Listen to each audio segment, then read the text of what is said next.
Le ministre de l'Intérieur annonce une révision exceptionnelle des listes électorales. Une révision exceptionnelle des listes électorales, donc en perspective de la tenue de l'élection présidentielle de 2024. Cette révision se substituera à la révision ordinaire, donc qui devait démarrer ce 1er février 2023. Le décret donc organisant cette révision Nata sera pris et publié prochainement. Les travailleurs de la Sonacos de Dakar dénoncent ce qu'ils considèrent comme des lobbies au sein de l'entreprise. Ces problèmes ont pour nom absence de fournisseurs de graines et de clients, une situation qui a impacté sur les exportations de graines d'arachide vers la Chine. Le syndicat national des travailleurs craint donc sur les emplois des industries concernées. Écoutons à ce propos les explications du secrétaire général. Le secrétaire général s'appelle Thiembaye Ndiaye, donc interrogé par Maïmouna Ndiaye et Thierno Laurent Mendy. Aux alentours de Bel-Air, nous constatons aujourd'hui, et c'est visible à l'œil nu, beaucoup de conteneurs, des centaines de conteneurs remplis de graines décortiquées. Qui les a amenés ici? Pour quelle destination? Et comble, nous avions un décret qui réglemente la commercialisation de l'arachide. Ce décret, lorsque nous l'avons dénoncé, n'a même pas été changé, mais le ministère de l'Agriculture et de l'Équipement rural a osé mettre sur pied un arrêté. Depuis quand un arrêté est supérieur à un décret signé par le président de la République? Pourquoi il l'a fait? Pour qui il se bat? Pourquoi il est contre nous pour nous mettre dans cette situation-là? Depuis la structuration du prix du kilo de graines que doivent acheter les industries, personne n'a rien fait pour réformer ce système. On l'a laissé tel que le Toubab l'avait fait. Le Toubab l'avait fait, pourquoi? Parce qu'il n'avait besoin que de l'huile pour nourrir sa population et de tourteaux pour nourrir son bétail. Il nous laissait à carreau et nous on est là. Malgré tous les efforts que nous avons, nous allons retourner à cette situation-là. Est-ce que c'est normal? Direction Saint-Louis à présent avec ce sujet qui fait l'actualité sur le sort des familles des victimes de la brèche de Saint-Louis qui a fait près de 450 morts depuis son ouverture en 2003. Une embouchure qui continue de tuer malgré les milliards investis. C'est un sujet signé Ousseynou Diop et Habib Sek. À Saint-Louis, l'embouchure était jadis un point de passage paisible et tranquille pour les pêcheurs de la langue de Barbarie. C'est l'un des rares endroits au monde où la mer et le fleuve s'enlacent, un vrai phénomène de la nature. Depuis l'ouverture de la brèche en 2003, elle s'agrandit de jour en jour. Au début, sa longueur était de 5 mètres. Depuis, elle est devenue un trou béant et s'étale sur plus de 4 km. Avec l'influence et l'implication de l'homme et la science, la brèche est devenue un danger pour les professionnels de la pêche. Un véritable mouroir, surtout pour les pêcheurs de la langue de Barbarie. Aujourd'hui, et depuis plus d'une décennie d'ailleurs, les pêcheurs de Saint-Louis sont confrontés à un véritable problème de sécurité à cause de cette brèche. Son rôle au départ, c'était de faciliter le passage aux pêcheurs. Par la force des choses, elle est devenue un danger, avec chaque jour des pertes en vies humaines importantes. À Gagnol, nous avons rencontré les parents d'une victime, une mère et un père de famille bouleversés depuis la mort de leur fils dans la brèche. Leur enfant assurait presque toutes les dépenses familiales. bis boobu metti na torop ci man bi ma ñëwee après jooy naa waaye jooy naa jooy yu metti sax nga xam ni kon loolu mbiru yàlla la sant yàlla bu baax a baax ndax du ma bël bii du man doo nga la yóbbu ni mu yóbbul bare na.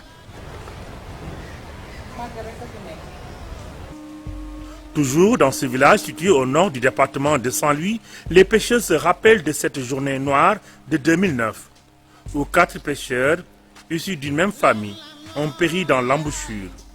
L'un des rescapés de l'accident témoigne avec difficulté. boobu laa ko mujj woon def boobu moom li ma leer te leer boobu pour tant du ma wax accident ci gétt ñu ne dem nii rek su ma demoon tey fi ne accident dem na am na bu nu waxee rek sama xel dafa dem ci boobu. Un silence qui tue depuis presque plus de 2 décennies. et aucune solution définitive en vue. Guet-Ndar se vide de ses hommes valides petit à petit. Plus de 450 pêcheurs ont été engloutis par la brèche devenue par la force des choses un passage obligé des pêcheurs.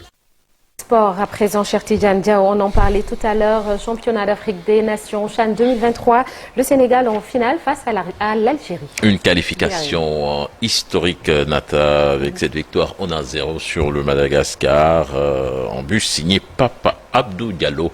L'entraîneur salue le comportement de ces joueurs qui sont bien entrés dans ce match, non sans regretter tout de même les nombreuses occasions ratées par son équipe. Pape Thiaw, que je propose d'écouter chez nos confrères de la FSF TV. On voit sur ce match, notre équipe était vraiment bien en place.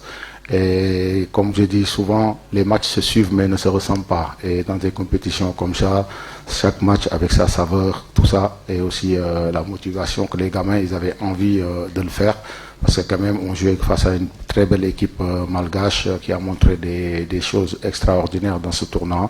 Et je tiens à les féliciter de leur parcours et aussi leur souhaiter bonne chance pour la petite finale. On joue en face une très belle équipe qu'on connaît bien, qu'on a bien analysée. Les gamins, bon, je pense parfois ils peuvent confondre vitesse et précipitation quand on a envie aussi dans la vie. Surtout quand on a trop envie, c'est pas bon. Donc je pense que parfois ça les arrive, mais après c'est des gamins, hein. Ils sont dans des centres, ils ont presque moins de 20 ans, la plupart ils vont jouer avec les U20, donc je pense qu'après c'est un travail à faire tout le temps, jusqu'à ce que le cerveau soit connecté et savoir faire le bon geste devant les cages. C'est historique en Mauritanie avec l'ancien président Mohamed Ould Abdelaziz à la barre pour détournement de deniers publics et corruption entre autres. Ils sont 11 prévenus au total en procès sous haute surveillance policière dans la capitale de la Mauritanie. Les détails avec nos envoyés spéciaux sur place, Abdoulaye Cissé et Mor Harma. C'est ici, au palais de justice de Nouakchott, que comparaît depuis le 26 janvier l'ancien président Mohamed Ould Abdelaziz avec 10 autres de ses co-accusés. L'ancien chef d'État est attiré ici pour corruption et détournement de deniers publics. Le procès est prévu pour durer 10 jours. Les premiers jours d'audience ont été consacrés aux exceptions soulevées par la défense, mais aussi à l'argument des organisations de la société civile qui voulaient se constituer partie civile. C'est une première victoire pour le président Mohamed Ould Abdelaziz, puisque le tribunal a refusé que les organisations de la société civile se constituent partie civile. Le procès est prévu pour durer 10 jours avec une armada d'avocats de part et d'autre. À ce stade, le président Mohamed Ould Abdelaziz avait dénoncé les conditions de son incarcération au siège de la police pendant que ses co-accusés comparaissent presque libres assignés à résidence. De belles joutes oratoires ici au palais de justice de Nouakchott. Verdict dans 10 jours.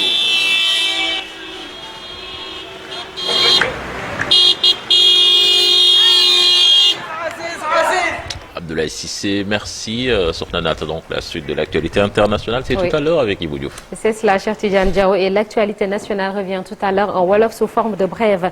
Aujourd'hui, dans la rubrique Un jour au Sénégal, un jour dans le monde, nous irons aujourd'hui à Bissau, où le 1er février dernier, le président Umaro Sissoko Mbalo a été victime d'une tentative de coup d'État. Ce sera l'occasion d'évoquer la situation politique en Guinée-Bissau ces dernières années. Et après le flash d'information Wolof, Marcel Farba Maroun nous fera le point sur le mercato des footballeurs sénégalais et de quoi est-il le nom. Nous retrouverons Babacar Diouf à Bombay, à ne pas oublier également la revue des unes des journaux avec Cher Diop. Tout de suite, l'actualité hors de nos frontières.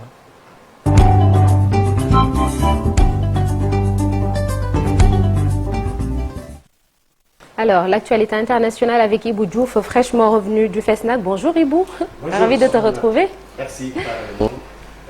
Bonjour également à nos très chers téléspectateurs qui nous suivent en ce moment. Bonjour également à toute la team.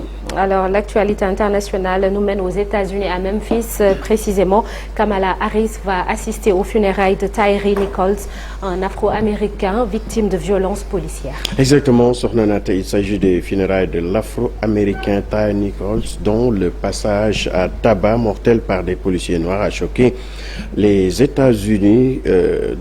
Les funérailles se tiennent aujourd'hui, mercredi, dans la ville de Memphis, en présence de la vice-présidente Kamala Harris. La cérémonie promet d'être politique. L'avocat de la famille de Tyre Nichols, Ben Crumps, devant lancer un appel à agir contre les violences policières. Tyre Nichols, donc 29 ans, avait été arrêté le 7 janvier dernier par des agents d'une unité spéciale de Memphis, dans le sud des États-Unis, pour une simple infraction au code de la route, selon la police.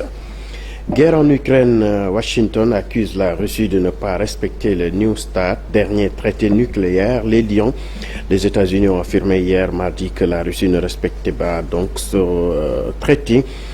Dernier accord du désarmement nucléaire. Les Lions, la diplomatie américaine a reproché donc à Moscou d'avoir suspendu les inspections et annulé des pourparlers prévus dans le cadre de cet accord, sans pour autant l'accuser d'avoir étendu son arsenal nucléaire donc au-delà des limites convenues.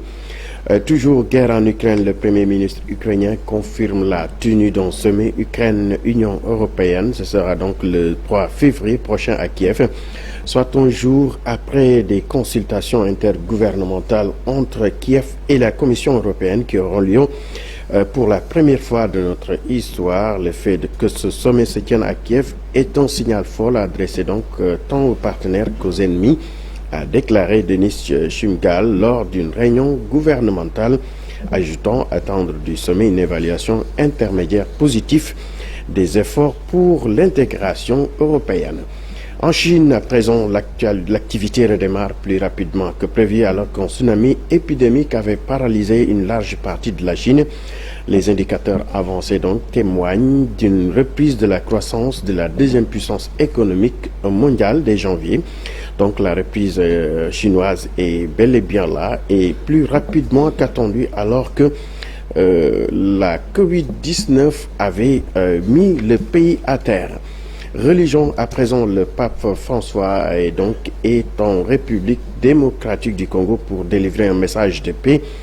Le pape est arrivé à Kinshasa en RDC pour une visite de 4 jours. Cela fait donc 37 ans qu'un pape a visité la RDC pour la première fois. À l'époque, Jean-Paul II avait rencontré Mobutu Sese Seko et le pays s'appelait encore Zaïre. Donc la paix, rien que la paix.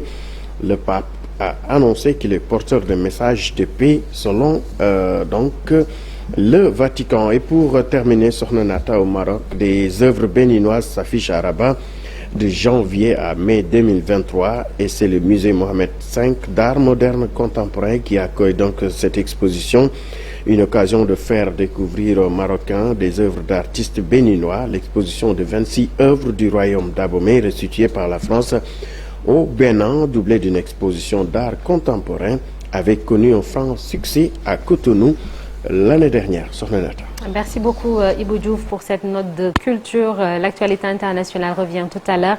Et dans la seconde partie de l'émission, au moment où le débat autour de l'indépendance de la magistrature fait rage, nous vous proposons ce mercredi un entretien avec Dior Fall Sow, la première femme procureure du Sénégal, avec son livre intitulé Mon livre blanc en mon âme et conscience. Entretien à suivre avec Mortala Gaye.